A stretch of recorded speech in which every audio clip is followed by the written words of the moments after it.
So we come to the final session, finally, day 2, RDTM, Sustainability Knowledge Hall.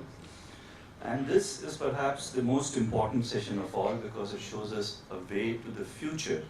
We keep talking about the dangers and the pitfalls, but how do we come out of this cesspool that we have thrown ourselves in? Perhaps this session can give us an insight on that. This is a presentation on ESG norms. Ms. Swati Tewari from CII, virtual presence. She joined us. She's a subject expert. I'll be there as a chota mota sutradhar. Apurji, and Naveen Mahajan ji, IAS, subject experts from Jaipur. Thank you.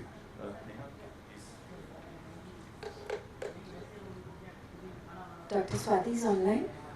Ms. Swati is online, Parikshit. I'll introduce Ms. Swati first. Yes, I am very much here. Alright, hi. Thank you. Ms. Swati Tewari has 15 plus years of experience in ESG and corporate sustainability. She has been advising and consulting companies of all sizes from diverse sectors on integrating sustainability in their corporate strategy. Swati leads multiple service portfolios within CII and is actively involved in strategy building and implementation, thought leadership and mentoring. Her industry engagements include capacity building of professionals and consulting on various dimensions of sustainability, ESG, climate change, sustainable value chain, human rights and CSR. She handles consulting assignments, research and publications, top leadership engagements and client relations. She actively engages with the Ministry of Corporate Affairs and National Human Rights Commission for policy input. She's leading the work on sustainability performance assessments, ESG-based engagements, business and human rights, sustainable value chains, and climate change. Thank you, Ms. Swati, for being with us. I'd now like to introduce Shri Apurva Kumar. Sir is the Managing Director of the Clarks Group of Hotels.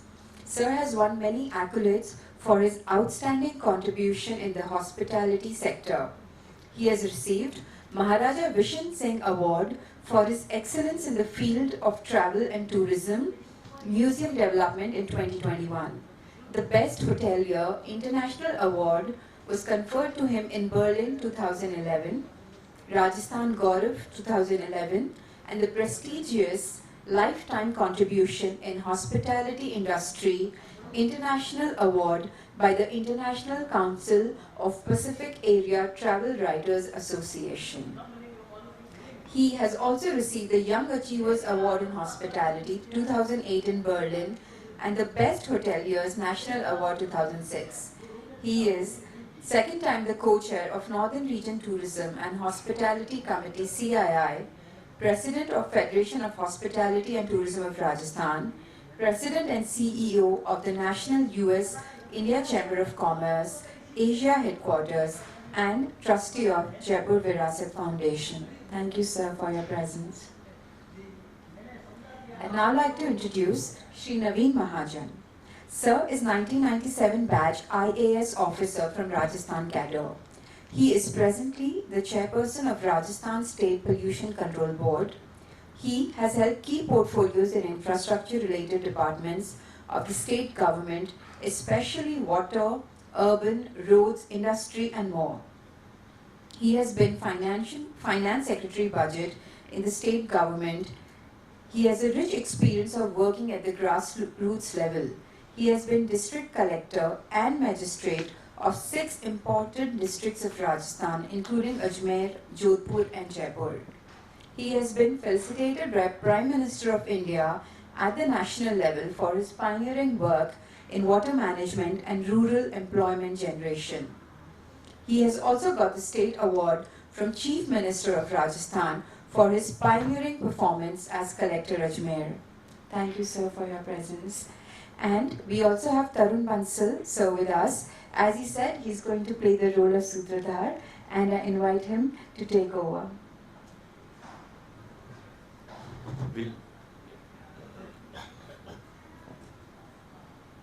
Dr. Swati, can you hear us? So, Namaskar, ladies and gentlemen. Before I do begin the session, or Sutradhar Dharma begins the session, I would like to say a few words for our Sutradhar. And since आपके पिताजी और चाचा जी यहाँ पर मौजूद हैं, मैं आपसे कुछ कहना चाह रहा हूँ कि पिताजी हैं, पिताजी हैं, आप पिताजी और चाचा जी देखिए, वो देखिए आपके यहाँ बैठे। ज्ञान संवर्धन, बुद्धि संवर्धन, व्यक्ति संवर्धन, शक्ति संवर्धन, पर सबसे अमूल्य है मूल्य संवर्धन। और जो तरुण ने value based leadership sustainable tourism को दी है, that is unmatched, I would say. इनके कंधों पर ये इनके कंधों पर ये पूरा का पूरा सेशन मतलब कि था, और इन्होंने बड़े मतलब कि अपने बिना कुछ किसी को तंग किए संभाला। और मैं इनके बारे में एक और कुछ कहूँगा, life is all about the life journey is all about finding your gift, right? And then when you find your gift, the purpose is to give it away. So your son's or your nephew's gift is humility, and he will, and now it's his job to give it away.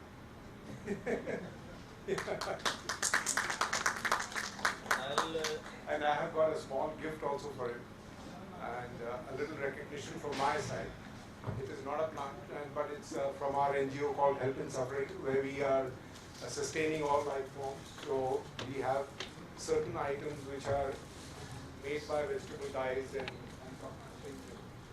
We use this income for sustaining the NGO. So this is a small gift out here, wear it, of course. And Mr. Thank you so much for helping us. So can you have photograph with your father and yesterday I was telling Apu, I just met Tarun a few days back. In a very limited interaction, I told Apu I like 3 attributes about Tarun. He's a very chilled guy. So even if you put him in a hot furnace, he's not flustered. So that is a very big quality in today's chaotic world. Second, he has a tremendous sincerity of purpose. So not many people today, they have that kind of focus and that kind of sincerity of purpose. And the third attribute which I really liked about him, despite all this, he maintains a very low profile. So he's so grounded, so humble, and so low-key a person. We love you, Tarun. No, this is not. You ask him. No, you ask my wife or my mother. Let's have Dr. Swati also there. Yeah. So we just have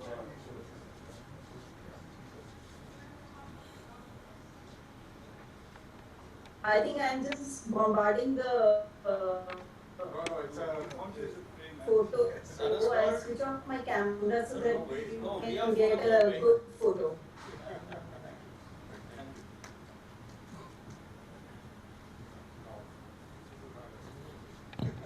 So my job in this session is perhaps the most truncated one because I have to keep silent. We've got the experts.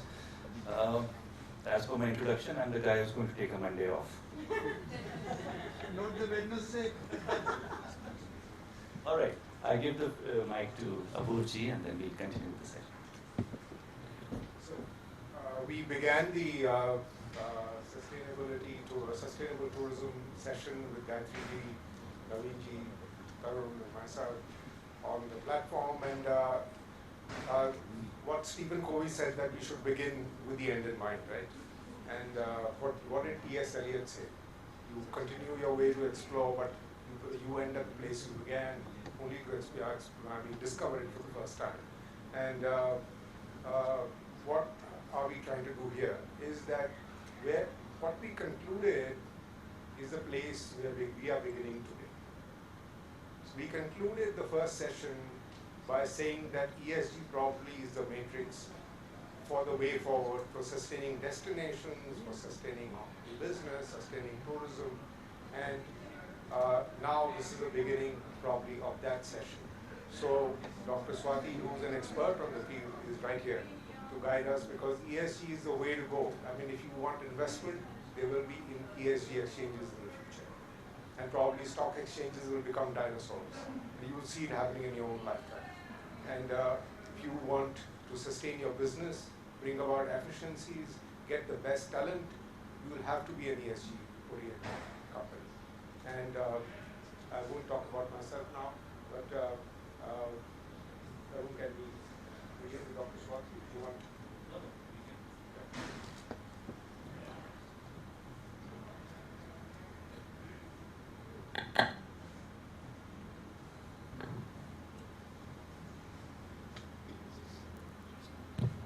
Dr. Tewari, can you hear us? Please. Hello. Yes. Now it's okay. Yeah. I can hear you. I hope I'm audible. The voice is breaking. Voice is breaking. Okay. So first of all, let me add this invitation.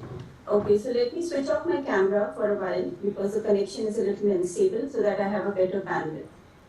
I hope I'm audible now. Is it better now? Yes, it is. Yes, okay. So first and foremost, I would like to say a very big thank you to everyone out there who is part of this mega conference and domestic travel mart, and bringing in the sustainability theme to this. I think it's a very I'd like to especially thank Mr. Kumar, President, Federation of Hospitality and Tourism in Rajasthan, for bringing in CII to this forum to give our insights on ESG. It is such an honor to be part of the session with such dignitaries, including Mr. Neeraj Mahajan, GIS, and Shri Apurva ji, and Tarun yourself. So please accept my for being part of this program. I have a short presentation, and what I will tell today was I have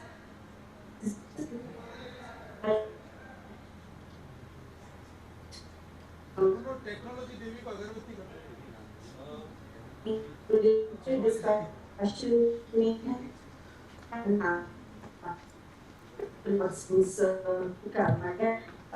but it has been on the ESG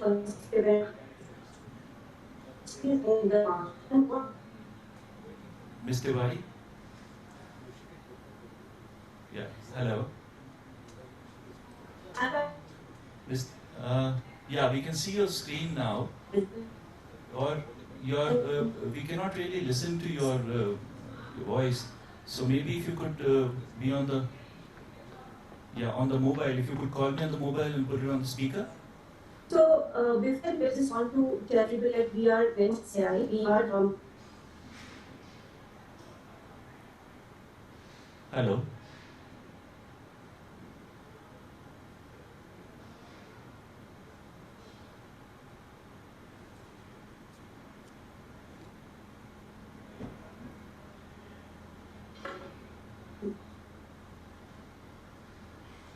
yeah, Tarun, I am not sure if my voice is audible or not. No, it's not. It's not. Can you So can you call me? Can you call me on my mobile? now. And I can put you on the speaker, on the microphone. Okay, let me do that. Yeah. Yeah.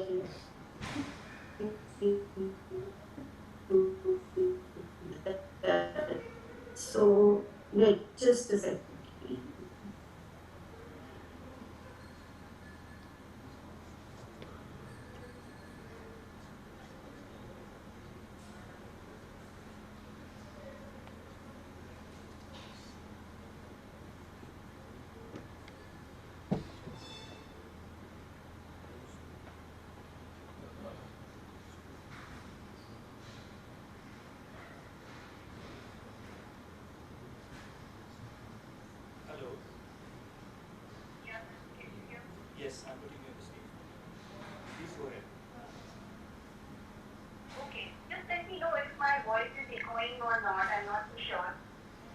because I think you have the background voice.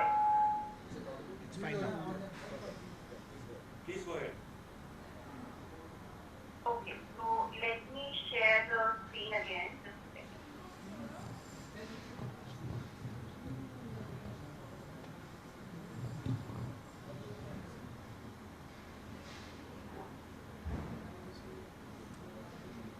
Okay, I hope you can get the screen is there. Yes. So very briefly, I was saying, Tarun, if you can mute so that I don't hear myself, is it okay? Done. Yeah. I can still hear myself. Anyways, so I'm just speaking on the phone and I'm not listening to it. Okay. So this is about mainly CII, and what I was trying to put in the message here is that as CII we are working with the industry through 10 Center of Excellence. I come from the Center of Excellence for Sustainable Development, and our major work is the entire area of sustainability, where we look at areas like climate, biodiversity, ESG, even the reporting related work. When we look at ESG as a service, there are different end-to-end engagements that we are doing with the Indian industry. This includes right from the beginning, helping companies understand what are the basics of ESG, which is capacity building, mainly because we think, and this has been our observation, that at the moment, industry needs a lot of hand-holding and capacity building around topics of ESG, climate, and other related topics. Other than that, we are also helping companies on ESG advisory and assessment solutions. This basically means that we help companies understand what are their ESG risks, which vary from sector to sector, and then we ultimately help them with disclosure requirements, which can be DRSR or any of the global requirements. In parallel to this, a lot of work we do on ESG is related to policy advocacy, where we work directly with the government on the ESG norms. So the latest consultation papers that SEBI had launched since last year, we have been actively involved in giving industry input to SEBI in this area. Now, just to build the context on ESG and why this whole momentum is gaining, I just want to put a very broad picture here and just want to throw light on very pertinent points here. This is a picture that we usually use to tell the importance of ESG or sustainability to the world.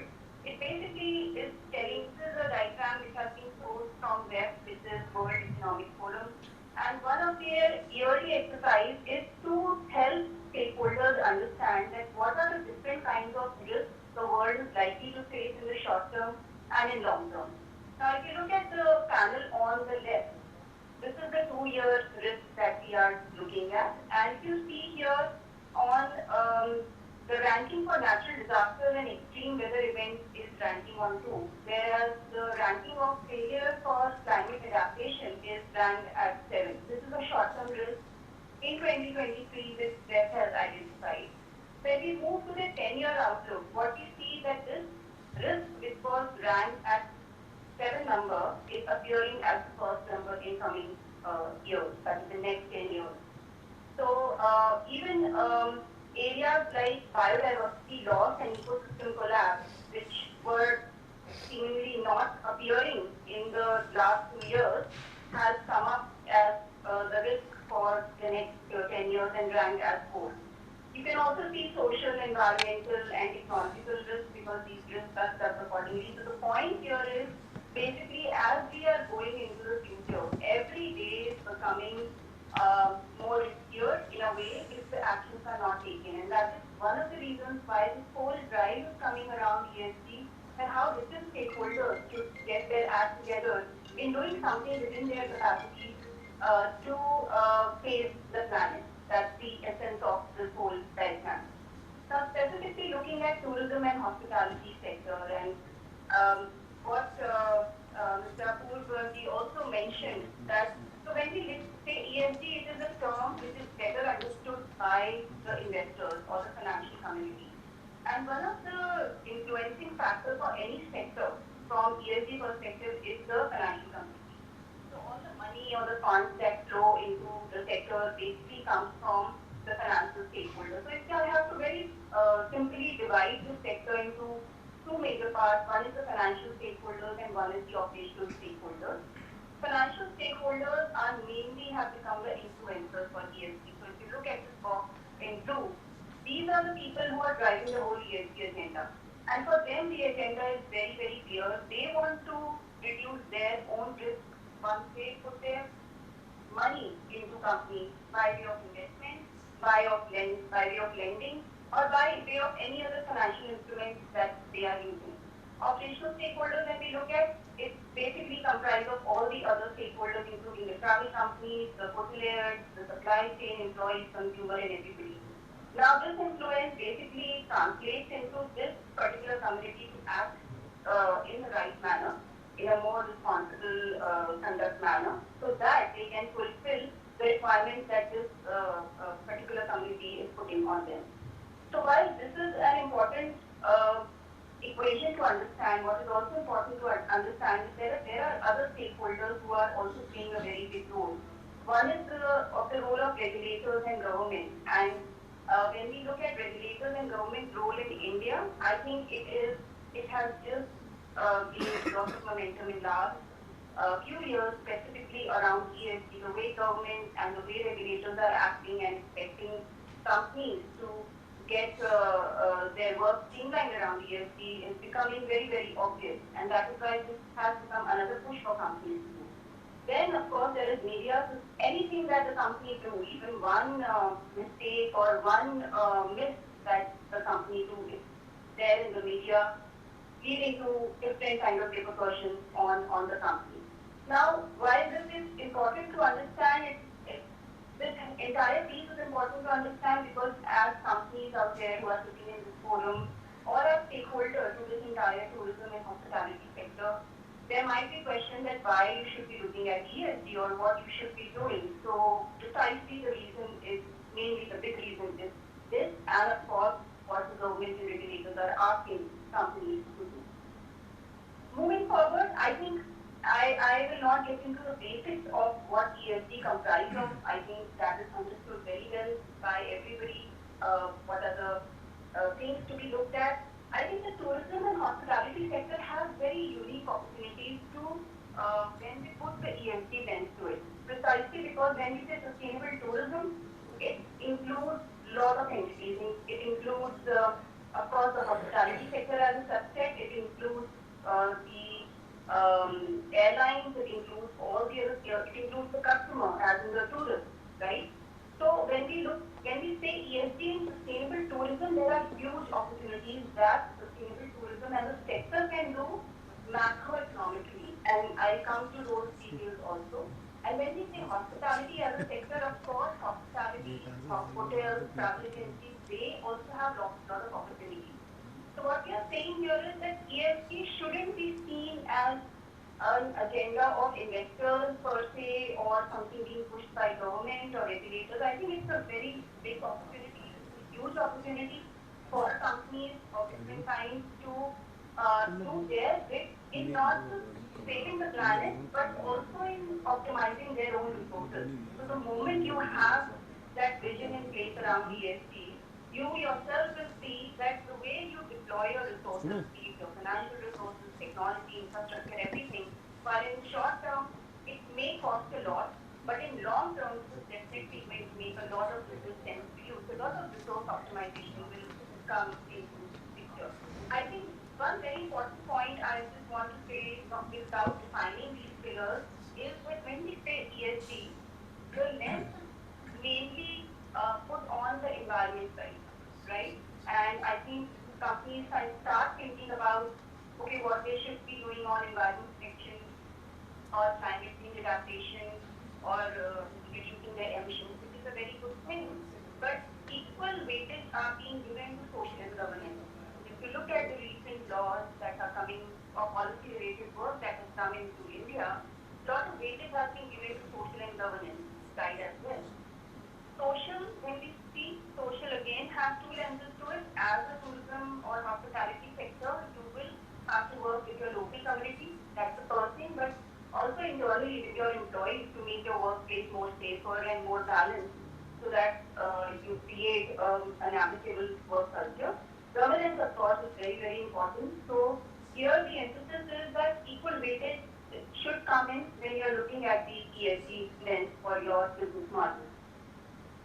Specifically, when we try to put this ESG lens or the ESG business strategies on this particular sector, what is it that we are expecting companies to do, or what are the benefits that are coming out? Of course, environment, when we are looking at how you can use your environment resources more efficiently, how you can conserve the natural heritage, biodiversity, very important, and what are the ecological processes that can be maintained by you.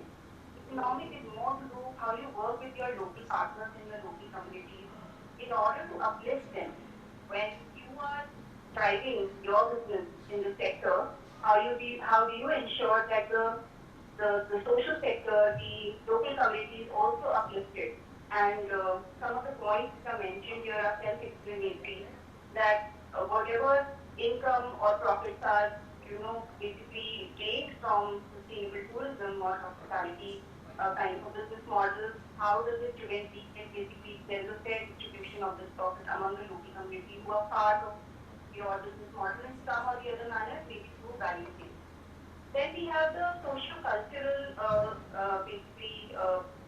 pillar to it, which is a mix of social and environmental and economic, because this is a unique point that I was talking about. And this is something very unique to this sector only, because we don't see this happening with a lot of other sectors. So how, as a sector, you can maintain and conserve the traditional values or the traditional cultures or lot of things that are there in the country passed on by our ancestors as a heritage, in terms of properties, in terms of infrastructure, in terms of knowledge. I think a lot is dependent on how this sector, the tourism and hospitality sector, takes it up, takes the responsibility of it and carry it forward by putting the whole ESG lens to it. I think there is no question about what kind of benefits can be drawn. I think that's very, very well understood. There are several benefits that can be drawn. I think even now, with the whole national strategy on sustainable tourism coming up, there are more benefits that the companies can derive by bringing in the whole sustainability or ESG lens to it. I know when we talk about ESG and sustainability, it is not without any challenges. There are a lot of challenges, and of course, these are the ones that have to be faced by companies and different stakeholders.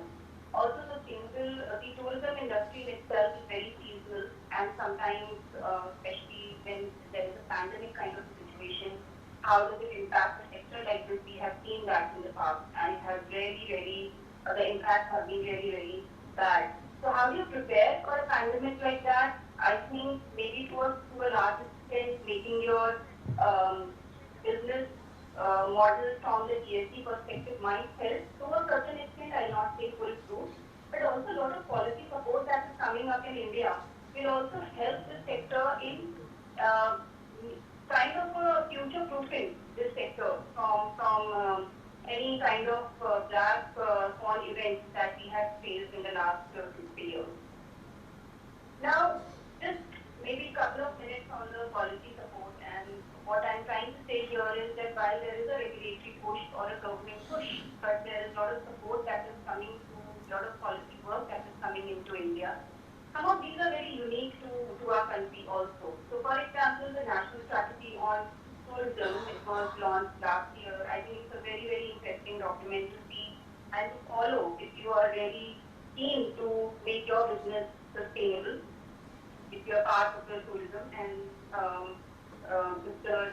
Mahajan sir is here, and he would know it better that this strategy is definitely going to help once adopted by industry, especially how this is going to help the tourism sector overall is business from the ESG lens. When we have Mission Life, it was of course launched by our Prime Minister, but within Mission Life there is also a program on Mission Life for tourism sector.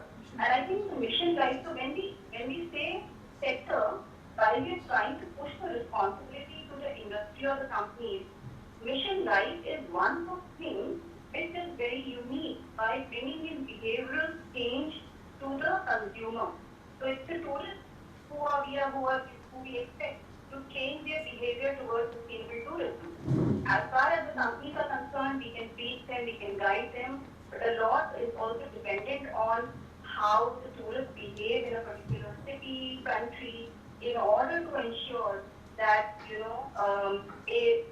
the aspiration of sustainable tourism or hospitality is also met.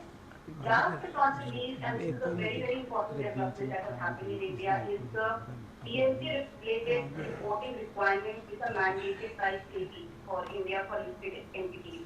And all the companies who are part of this forum or have been participating in this march, who are listed, and even those who are not listed, I think this SEBI related initiative that has come up, it's in a way a very big opportunity, and I just want to maybe spend a couple of minutes by explaining this. What SEBI has done is basically to tell companies that you have to disclose your ESG performance publicly on a particular format that they have set up. Now, this format is called as Business Responsibility Sustainability Reporting, which is BRSR. Currently, it is mandated for top 1,000 listed companies by market capitalization. But what we expect is that this kind of a framework is also going to be escalated to more companies in the coming years. So there is this thinking, very young thinking, which is going to happen. So every company needs to prepare. Also, this is an Indian ESG framework. So any company which wants to bring in the whole ESG lens to their business, a lot of companies come and ask us, where should we begin? What should be our journey? How should we start? We tell them, follow this framework which SEBI has set up.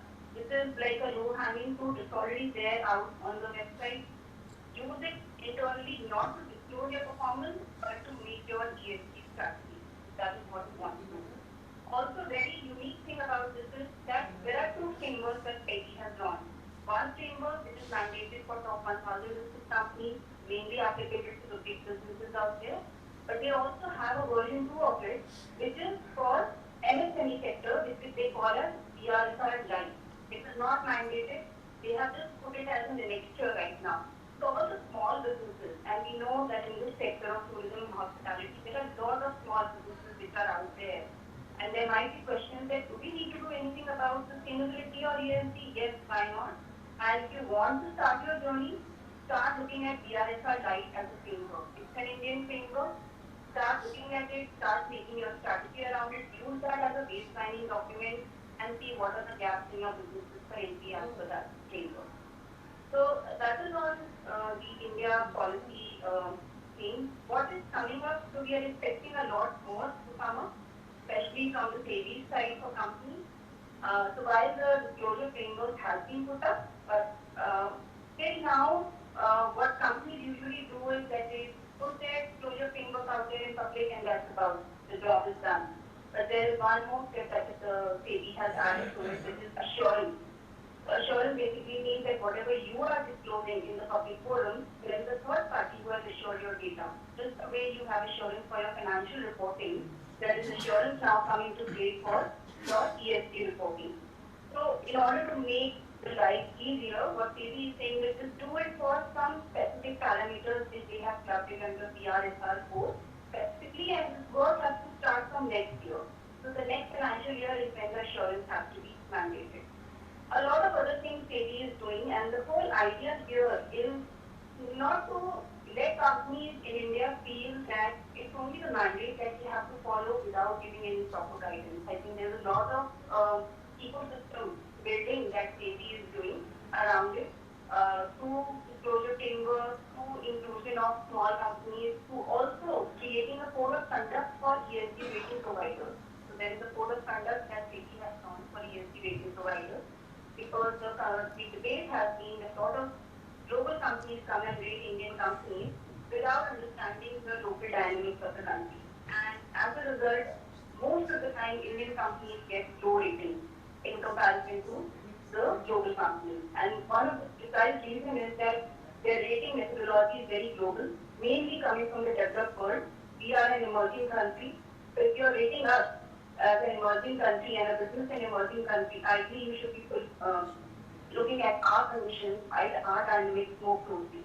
So keeping that in mind, there is a code of conduct that has also been put out there, and the rating providers have to accredit themselves to SEBI and also follow that code of conduct.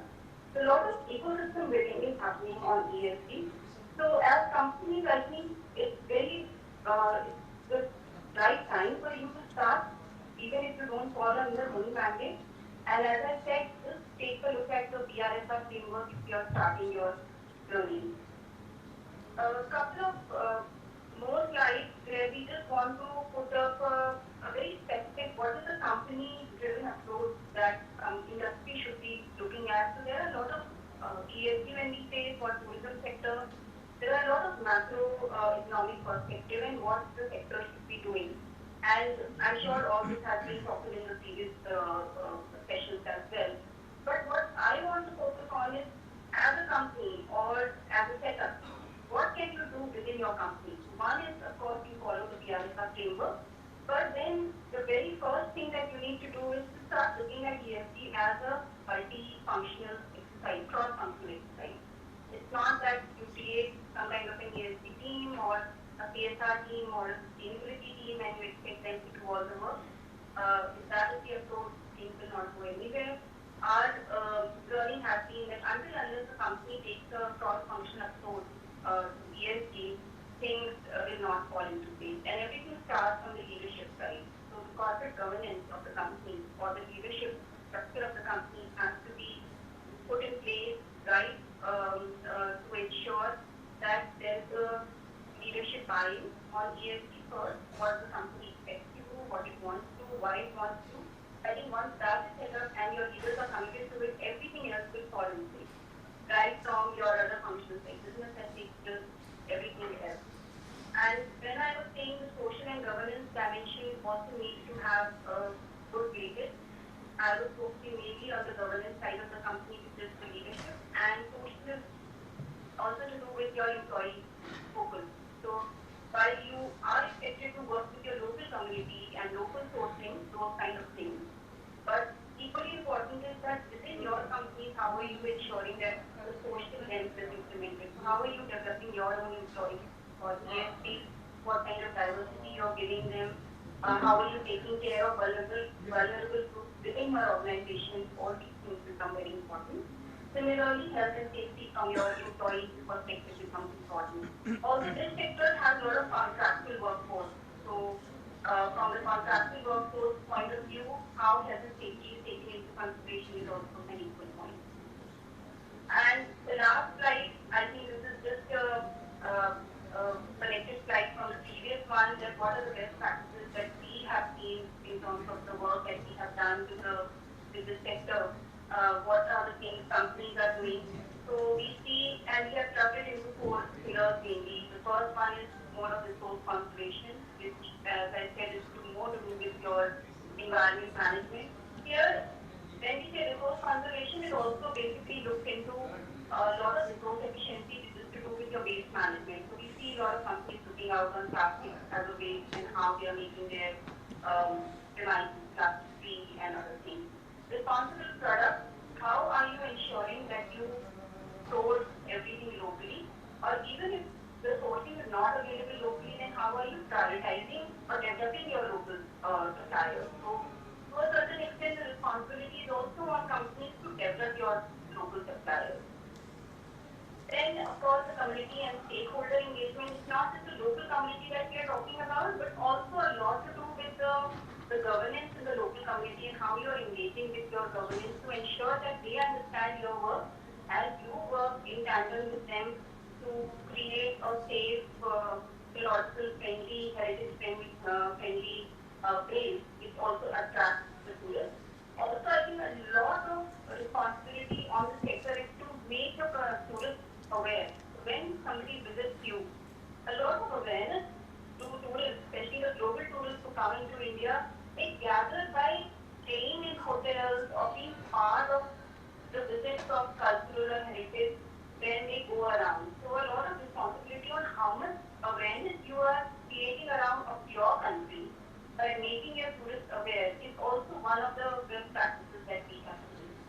And last, of course, is what I mentioned in the previous slide is how you ensure that you first put your house in order, as in your company's plan in place, your targets, and train your employees properly, monitor everything in a proper mechanism.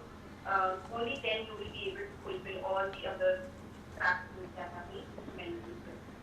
So I think that I stop here and again I just thank everybody for this chance to present this and also to provide the insight. Happy to answer any questions that will be there in the coming slides. So thank you, Swati ji. I just had a small query whether the SEBI benchmarking on ESG norms, it's tailor-made to Indian conditions, or it's more or less borrowed from the Western milieu. So it generally happens that we tend to, go by Western standards, and we don't normalize them to the Indian realities. So can you throw some specific light on this part?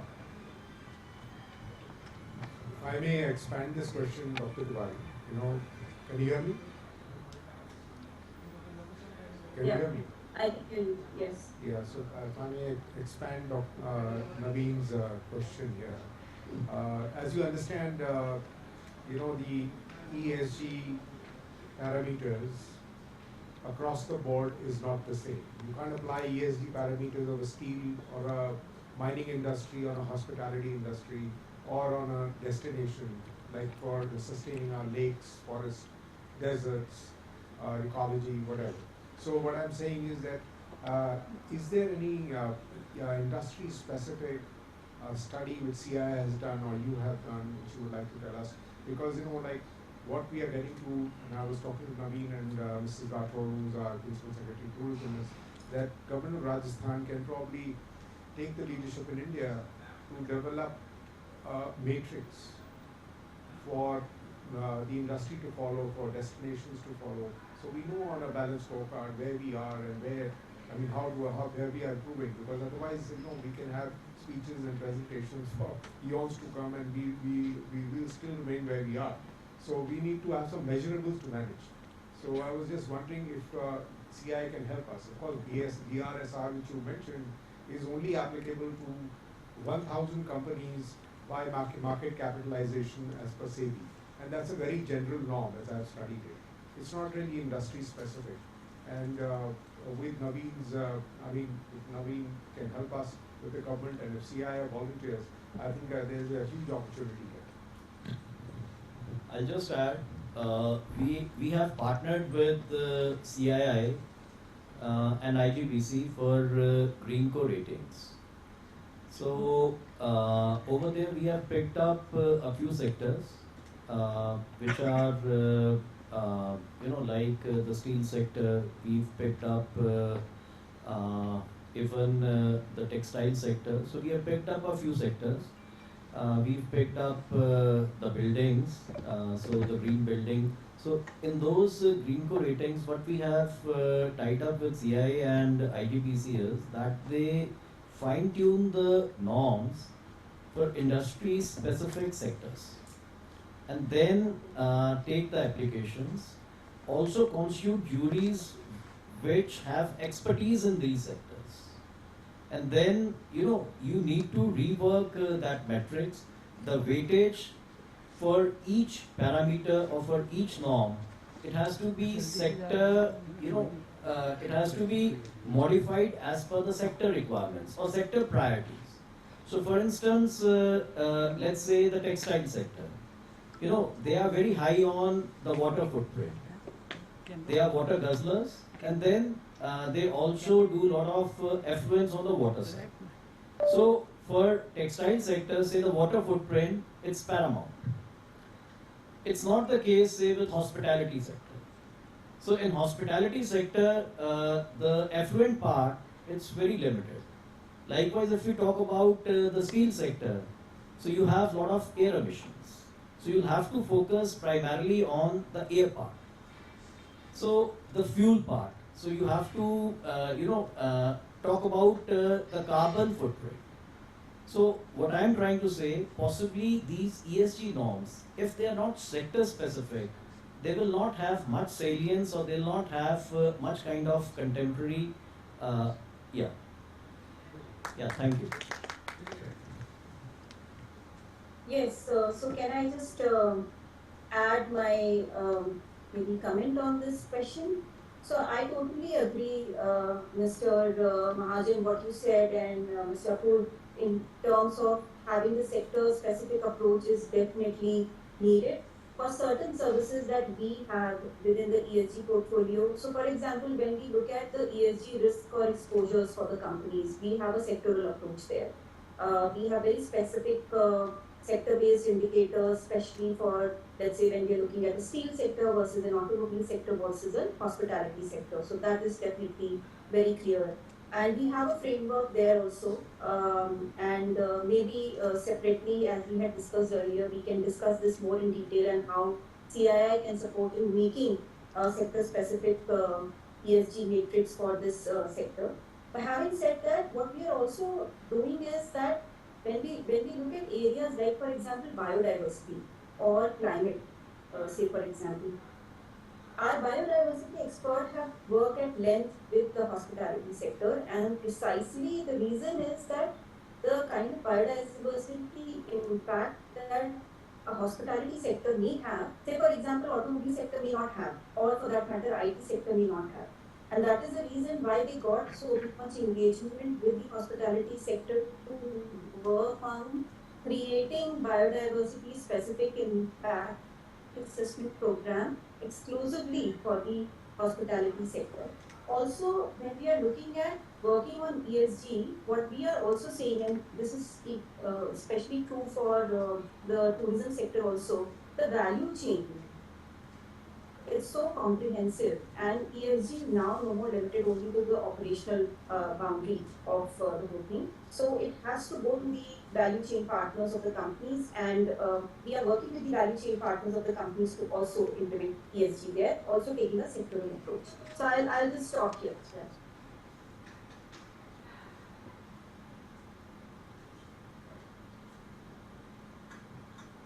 Yeah, so I think CII seems to have done extensive study, and the question on the table, and as Naveen has also said, is that the doors are open for CII to maybe give a suggestion or a proposal that we are willing to come out with a guidance or ESG matrix which can sustain destination and, let's say, hospitality industry or tourism industry specifically, because it's now it's I mean, just talking about the E's becomes like a data store.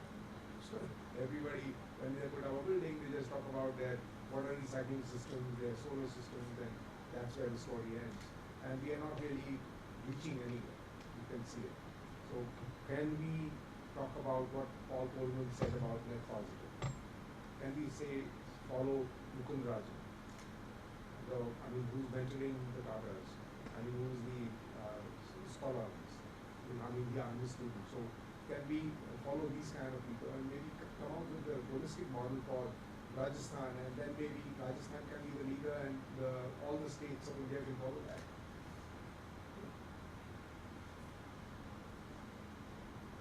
Sure, we can do that, and maybe we can connect beyond this forum to have more detailed discussion on how we can chart this out together. And good to know about the CII IGBC Green Co rating partnership that Rajasthan government has done. We can also get our thoughts from that team as well, and then we can have a more detailed discussion on this.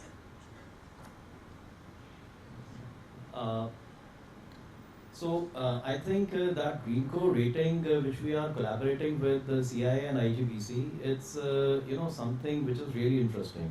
So if you just tap into that, I'll take your coordinates from Tarun or from Apurva, and I'll connect with you, on one of these working days, and link you up with that collaborative venture.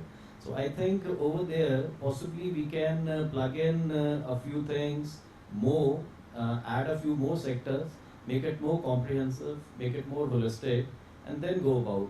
And also pitch in with what Apurva was suggesting, with the kind of people like Mukundaram, who's partnering for Tata and so on. So that will actually make it a comprehensive package, which we can then take forward. Yes, definitely. Mukund Rajan and all the other names that Apurji took are all the good names in the space of sustainability and ESG. So definitely looking forward to this more detailed discussion on how CII can support the work further. And on behalf of FHTR, I would like to say that we as a trade organization like CII can also put forward a formal proposal in collaboration with CII in this respect to the government. To collaborate, Sure. and Yes. it can be obviously remunerated for CII, of course, to make it important. Yeah. So if we can maybe work out a proposal, maybe we can, we being here, we can push the file ahead. Yes? And Sure. What we'll do, Apurji, is we'll introduce you more in detail to the work that we are doing separately on the call, and then maybe we can take your inputs also, how we take this forward, and also have a little discussion with Neeraj on this. It's a new concept for most of us, but yes, it is something that is required, and going forward, this is something that will govern our corporate governance in our big or small offices, businesses. Thank you very much, Dr. Tewari, being with us, and apologies for the slight delay in the program. Thank you, Mahajan sir. Thank you, Apurji. I hope that FHTR along with CII takes us forward, and more than anything else, an awareness of what ESG is disseminated to a wider audience, stakeholders in the tourism industry to begin with, and then we can take it from there. Any concluding remarks, sir? Would you like to add something? So, thank you, Dr. Tewari. I think the first step for the journey of 1,000 miles has been taken, and we are ending this sustainability tourism session of past 2 days in a very inclusive manner, I would say. And this is the way forward at the moment, and I'm sure the world of ESG will expand to the mini-scale industries also in a very short run. Statutorily started penetrating down, and we need to wake up to the situation and rise up to it and work towards it. So whether it's a financial gain, if any entrepreneur is wanting, or let's say personal, you can say sustainable way of living, if anybody wants to follow. Both ways it's a win-win situation. So ESG is showing you the way, and I would request all of you to kindly read up on it, and maybe listen on YouTube also of it, and get inspired. They're very good speakers. Listen to Mukund Rajan, listen to Paul Courtney.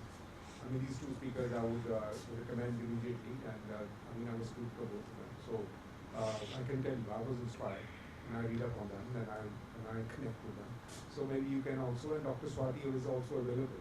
And as in when we progress and we start getting papers from CII, we will also spread the word. So thank you, Dr. Swati, and again, thank you, Tarun. Tarun, you've done a great job.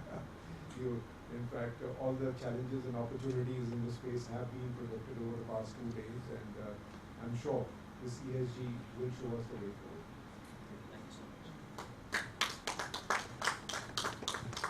Thank you very much to everyone. Thank you for your time. Thank you. Thank you, Apurji. Thank you, Naveenji. Thank you,